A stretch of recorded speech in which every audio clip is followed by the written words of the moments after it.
నమ్మకం అనేది ఉంటే ఉంటారు, లేకపోతే వాళ్ళ దారి వాళ్ళు చూసుకుంటారు, వాళ్ళకుండే మార్గాలన్నీ కూడా. I don't want to comment much on that is there internal affair.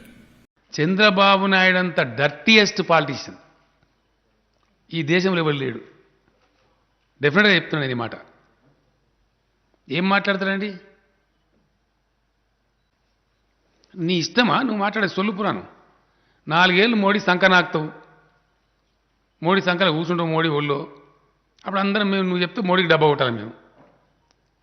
Fine morning నీకేదో ఉల్టా అవుతుంది, నువ్వు కాంగ్రెస్ రాహుల్ గాంధీ సంఖ నాకుతావు, మళ్ళీ మేమంతా కాంగ్రెస్ రావన్నా. చంద్రబాబు నాయుడు తల్లిదండ్రులు ఎవరనే విషయం మీరు తెలుసుకోవాలి. వంచన అనేటటువంటి ఒక తండ్రికి, వెన్నుపోటు అన్నటువంటి ఒక తల్లికి పుట్టినటువంటి బిడ్డే ఉన్మాది చంద్రబాబు నాయుడు. ఇది చంద్రబాబు నాయుడు యొక్క పుట్టుక నిర్వచనం. వంచన.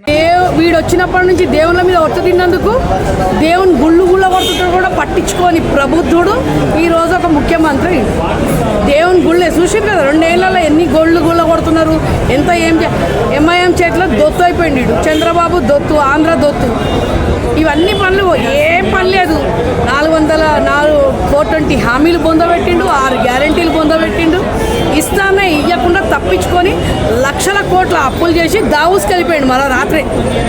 నిన్న రాత్రి దావూస్ పోయిండు.